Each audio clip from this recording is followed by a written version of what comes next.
साथियों नमस्कार। हमारी जो सीरीज चल रही है मॉडर्न हिस्ट्री वाली, जो कि बीपीएससी के द्वारा ऑफिशियली पूछी जा चुकी जितने भी क्वेश्चंस हैं, अब हम लोग नेक्स्ट टॉपिक पे पहुंच चुके हैं, आधुनिक भारत में शिक्षा का विकास। और पहला क्वेश्चन है, इस टॉपिक का पहला क्वेश्चन है कि वुड डिस्पैच वुड के 1854 के प्रेषण के संबंध में निम्नलिखित कथनों पर विचार कीजिए। अब है वुड डिस्पैच से ये रिलेटेड है, वुड डिस्पैच से रिलेटेड है। पहले चलो स्टेटमेंट पढ़ लेते हैं। और ये देखो क्वेश्चन पूछा जा चुका है 69 बीपीएससी में, और इससे थोड़ा सा ही हटके ये इसमें पूछ चुका है कि शिक्षा का जो मैग्ना कार्टा है वो किसे कहा गया है। ये बीपीएससी टीआरई में पूछा गया है, हेडमास्टर वाले एग्जाम में 2024 में। तो यहाँ आप रिपीटेड क्वेश्चंस जो भी बीपीएससी के द्वारा पूछेगा, मैं सिंगल टाइम लगा रहा हूँ और उसके थ्रू मैं सारी इंफॉर्मेशन आपको दूंगा। तो आप ध्यान से देखें इसे, और एक बार तो आप खुद से सॉल्व करने का प्रयास करें, दूसरी बार आप देखें कि आंसर क्या लगा हुआ है। तो पहला है कि वुड डिस्पैच के 1854 के प्रेषण के संबंध में निम्नलिखित कथनों पर विचार करें। पहला कथन है कि इसने उच्च अध्ययन के लिए शिक्षा के माध्यम के रूप में अंग्रेजी की सिफारिश की। बिल्कुल सही है कि वुड डिस्पैच में अंग्रेजी, इसीलिए तो अंग्रेजी के शिक्षा का मैग्ना कार्टा कहा गया था। तो पहला स्टेटमेंट बिल्कुल सही है। इसने महिला शिक्षा और व्यावसायिक प्रशिक्षण पर क्या किया था, जोर दिया था। बिल्कुल दिया था। तो कथन 1 और 2 दोनों ही सही है। इसके साथ साथ आप देख सकते हैं कि वुड डिस्पैच जब आया था तो उसमें ये भी कहा गया था कि तीनों प्रेसिडेंसी, यानी कि तीनों प्रेसिडेंसी में यूनिवर्सिटी खोली जाएंगी। कहाँ कहाँ? बंगाल में, मद्रास में और मुंबई में, बॉम्बे जिसको कहते थे। तीनों में क्या किया जाएगा, अलग अलग यूनिवर्सिटी खोली जाएंगे। इसके साथ ही उसमें यह भी कहा गया था कि जो भी शिक्षकों का प्रशिक्षण है वो प्रशिक्षण संस्थान भी स्थापित किए जाएंगे, और शिक्षा देने का जो माध्यम रहेगा वो इंग्लिश रहेगा। नेक्स्ट क्वेश्चन पे चलते हैं। मैकाले ने भारतीय शिक्षा पर अपना प्रसिद्ध मिनट्स कब जारी किया था। अब देखो बीपीएससी का जो है ना डेट वाइज क्वेश्चन, रिसेंटली 2024 का क्वेश्चन है ये। डेट वाले क्वेश्चंस काफी इसके फेवरेट हो गया, क्योंकि सबको पता है मैकाले मिनट्स का जो जारी हुआ तो कौन दिया था, मैकाले ने दिया था। तो अब ये डेट पूछ रहा है। डेट है इसमें 2 फरवरी 1835 को, याद रखेंगे 2 फरवरी 1835 को। और ये जो मंजूरी हुई थी, इस समय गवर्नर जनरल कौन थे? गवर्नर जनरल जो थे वो थे कैनिंग थे, याद है 1835 कैनिंग थे। और इन्होंने 7 मार्च को ये अप्रूवल दे दिया था इनके शिक्षा ऑफ मिनट्स का। थर्ड में कह रहे हैं, एक अच्छे यूरोपियन पुस्तकालय की एक अलमारी भारत के तथा अरब के संपूर्ण साहित्य से अधिक मूल्यवान है। यह कथन किसने दिया था? क्या कहा था कि एक यूरोप, कितनी बेकार भाषा बोली है इसने, यूरोपीय पुस्तकालय की एक अलमारी का कंपैरिजन भारत तथा अरब के संपूर्ण साहित्य के से कर डाला है। और ये किसने कहा था? ये मैकाले नहीं, क्योंकि उसी से जुड़ा हुआ था। नेक्स्ट है कि भारत में आधुनिक शिक्षा प्रणाली की नींव किसके द्वारा रखी गई थी? आधुनिक शिक्षा की नींव प्रणाली, तो ये 1854 का वुड डिस्पैच ही माना जाता है। वुड डिस्पैच ही माना जाता है, बिल्कुल नहीं। यहां से कट कर देंगे इसको। कह रहा है आधुनिक,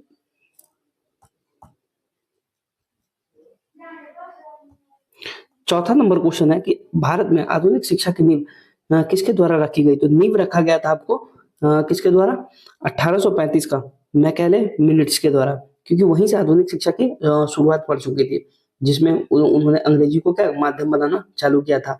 वो क्या चाह रहे थे कि एक ऐसे समाज का निर्माण करे जो दिखने में तो भारतीय हो, लेकिन उसकी खून और रंगत से वो कैसा हो, यूरोपियन हो। पांचवा क्वेश्चन कर रहा है 1854 की वुड डिस्पैच किससे संबंधित है? तो 1854 का जो वुड डिस्पैच है आधुनिक शिक्षा से बिल्कुल संबंधित है, क्योंकि इसमें महिलाओं की शिक्षा पर भी बात किया था। भारत में विश्वविद्यालय का सपना, बिल्कुल तीनों प्रेसिडेंसी में इसने यूनिवर्सिटी खोलने का लक्ष्य रखा था। सामाजिक सुधार किया था ना वो महिलाओं वाला। उपयुक्त में से एक से अधिक, बिल्कुल ऑप्शन नंबर डी के साथ हम जाएंगे। ये क्वेश्चन देखो बीपीएससी तैयारी, ये तो यानी कि इक्वली इंपॉर्टेंट है, चाहे वो आप एईडीओ की तैयारी कर रहे हो या फिर बीपीएससी टीचर की तैयारी कर रहे हो, बीपीएससी की तैयारी कर रहे हो, एसआई की तैयारी कर रहे हो, क्योंकि क्वेश्चन तो यही रहने वाले मेरे दोस्त। नेक्स्ट क्वेश्चन है, बनारस हिंदू यूनिवर्सिटी की स्थापना किस वर्ष हुई थी? तो बनारस हिंदू विश्वविद्यालय की स्थापना जो हुई थी वो 1916 में हुई थी। आपको पता होगा कि गांधी जी का ये क्वेश्चन पूछा जा चुका है, शायद यूपी पीएससी में पूछा जा चुका है कि गांधी जी ने अपना पब्लिक स्पीच कहाँ दिया था? तो इसी स्थापना समारोह में गांधी जी ने अपना पब्लिक स्पीच पहली बार दिया था। तो ये क्वेश्चन याद रखेंगे। दूसरा, कह रहा है कि बनारस हिंदू विश्वविद्यालय की स्थापना 1916 में हुई थी, तो उसकी स्थापना किसने की थी? तो मदन मोहन मालवीय ने, मदन मोहन मालवीय जी ने की थी। ठीक है, इसके साथ एक दो क्वेश्चन मैं और बता देता हूँ।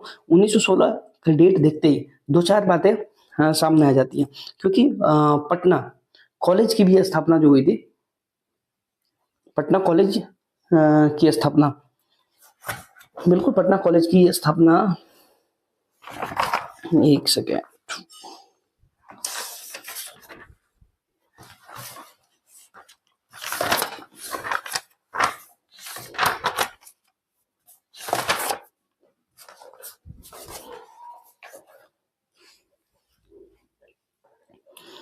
1916 में ही क्या हुआ था, पटना हाईकोर्ट की स्थापना 3 फरवरी 1916 को हुई थी। तो ये भी क्वेश्चन पूछा जा चुका है कि 3/16 को पटना हाईकोर्ट की स्थापना,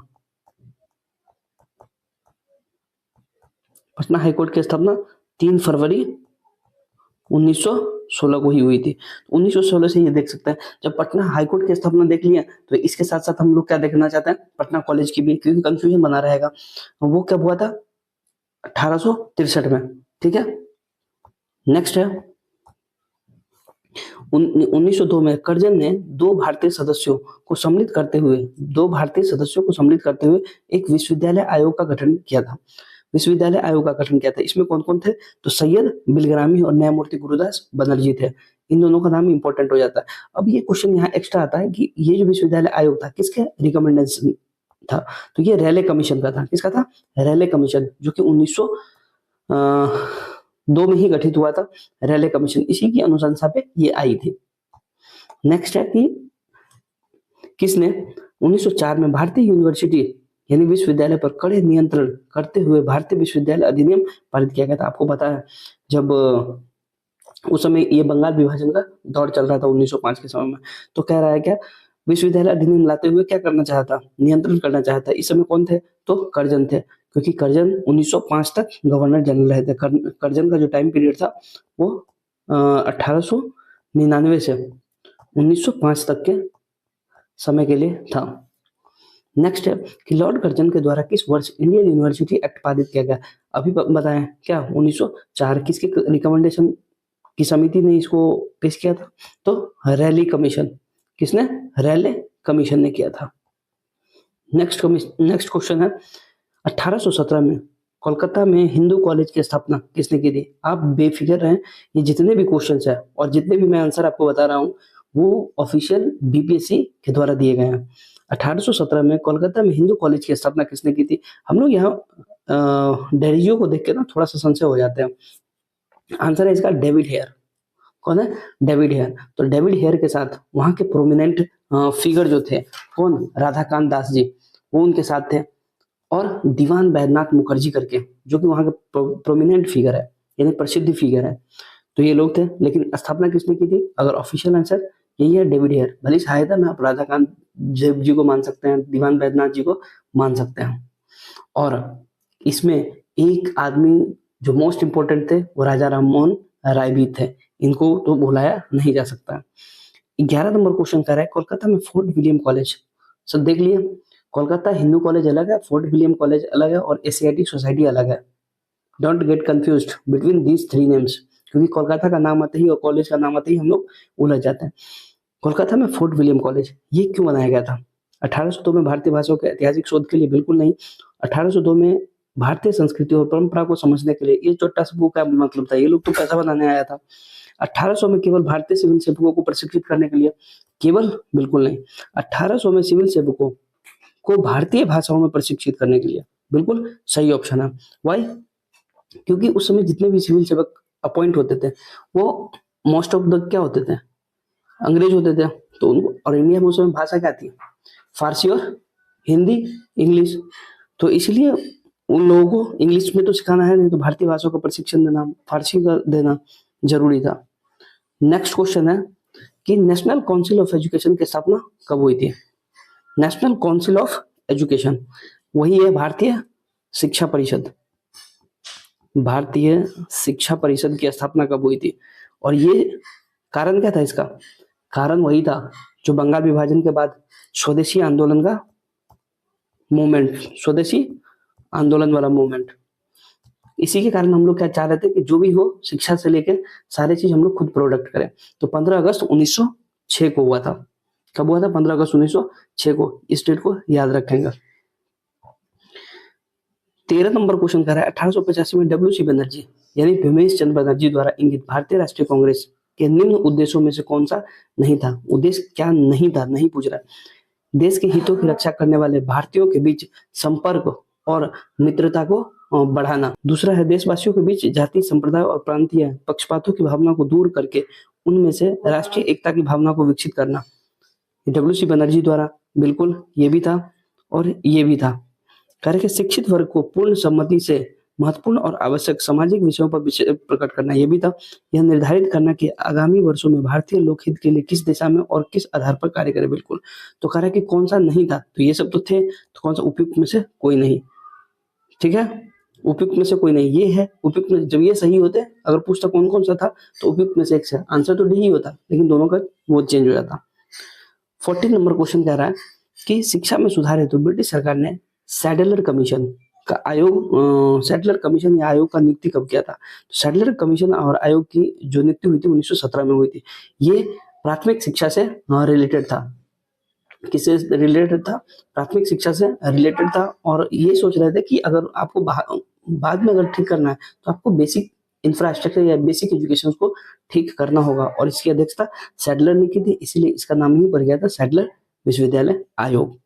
और ये भी शिक्षा से रिलेटेड है। और शिक्षा से रिलेटेड एक और मैंने अभी बताया था, क्या याद है? रैले कमीशन, रैले कमीशन और सैडलर कमीशन। रैले आया था 1902 में और सैडलर आया था 1917 में। तो आप एक चीज देखते हैं तो उसके साथ मल्टीपल चीजें देखने का प्रयास करते रहें। नेक्स्ट क्वेश्चन है कि किसके द्वारा कोलकाता में एशियाटिक सोसाइटी की स्थापना की गई थी? एशियाटिक सोसाइटी, इससे पहले हमने पढ़ा था fort William college, Hindu college, ये है एशियाटिक सोसाइटी। इसकी स्थापना किसने की थी? सर विलियम जोन्स ने की थी। किसने की थी? सर विलियम जोन्स ने की थी। कब की थी? 1784 ईस्वी में। कोलकाता में एशियाटिक सोसाइटी का स्थापना 1784 में सर विलियम जोन्स द्वारा की गई थी। इसी के तहत क्या था, बहुत सारे जो भारतीय ग्रंथ था उसका अंग्रेजी में क्या किया गया था? अनुवाद कराया गया था। तो ये भी पूछ सकता है कि भारतीय ग्रंथों का अंग्रेजी में जो अनुवाद कराया गया था वो किस संस्था के द्वारा कराया गया था? तो एशियाटिक सोसाइटी के द्वारा ही करवाया गया था। नेक्स्ट टॉपिक है हमारा आधुनिक भारत में प्रेस का विकास। मॉडर्न हिस्ट्री का ही पार्ट है। इसमें हमारा पहला क्वेश्चन है कि भारत में मीडिया को नियंत्रित करने के लिए जो एक्ट कब पारित किए गए थे?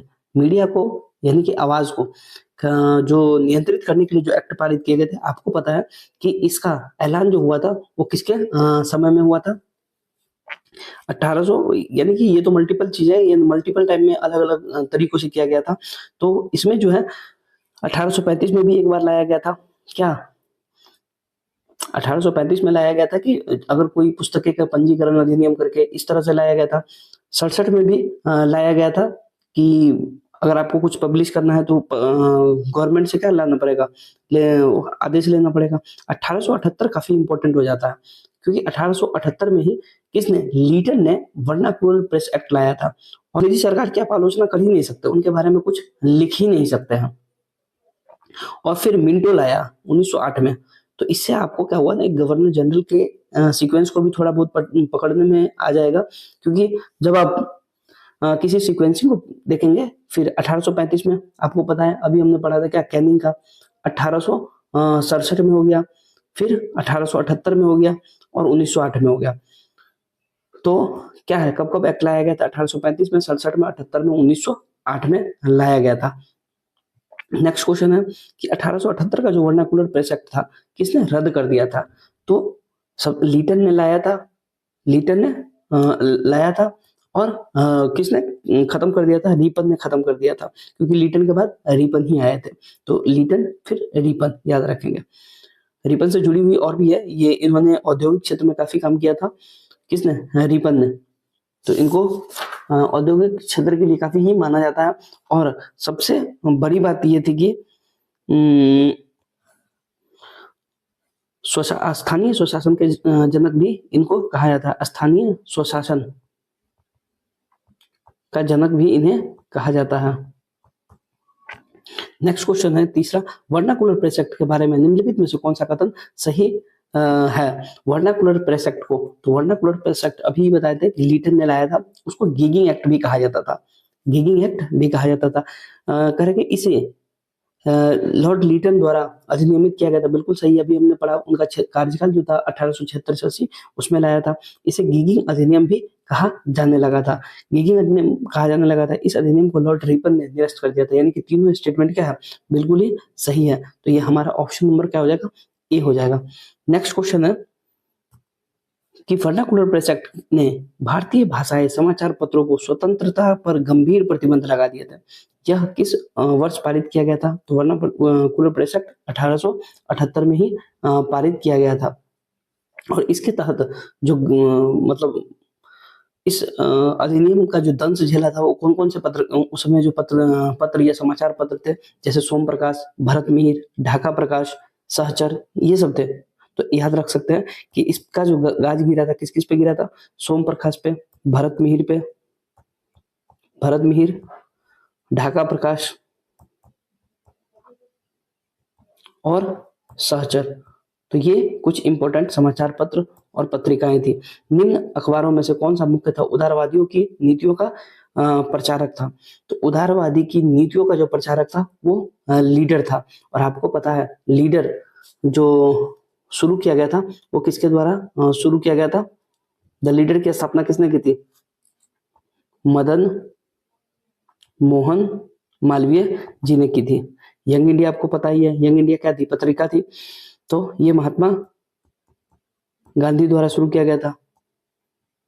और न्यू इंडिया शायद लाला लाजपत राय के द्वारा लाया गया था। निम्न में से कौन सा एक राष्ट्रवादी समाचार पत्र नहीं था? तो अभी भी याद रखें, राष्ट्रवादी पत्रकार जो नहीं था वो था times of India. Times of India नहीं था। बंगाली द महारता, द हिंदू, ये सब क्या थे? राष्ट्रवादी पत्रकार थे। 1784 का जो एशियाटिक सोसाइटी ऑफ बंगाल का आरंभ किसने किया था? अभी हमने पढ़ा था, किसने? विलियम्स जोन्स ने। क्या काम था इसका? जो भारतीय भाषा के ग्रंथ है उनको अंग्रेजी में अनुवाद करवाना। मुद्रण यंत्र को भारत में 16वीं सदी के मध्य में पहली बार कौन लाए थे? मतलब प्रिंटिंग प्रेस का बात कर रहा है। प्रिंटिंग प्रेस जो लाया था वो कौन लाया था? तो ये पुर्तगाली ही लाए थे। याद रखेंगे, इसी के लिए इनको याद किया जाता है। भारत में 16वीं सदी में जो मुद्रण यंत्र आया था पुर्तगाली ने ही लाया था। और कहाँ लाया था? तो सबसे पहले इन्होंने गोवा में लगाया था। नेक्स्ट है, राष्ट्रवादियों के दैनिक समाचार पत्र द इंडियन नेशन का प्रकाशन कब प्रारंभ हुआ? द इंडियन नेशन का जो प्रकाशन हुआ था वो 1931 में हुआ था। 1931 में द इंडियन नेशन एक क्या था? स्वतंत्र राष्ट्रवादी दैनिक समाचार पत्र था, जो कि newspaper and publication private limited द्वारा कहाँ प्रकाशित होता था? पटना में। इंपॉर्टेंट इसीलिए है, और देख रहे 2023 में पूछा जा चुका है, हेड टीचर में पूछा जा चुका है। और ये पूछा इसीलिए गया है क्योंकि इसका प्रकाशन कहाँ से होता था? पटना से होता था। The Indian nation.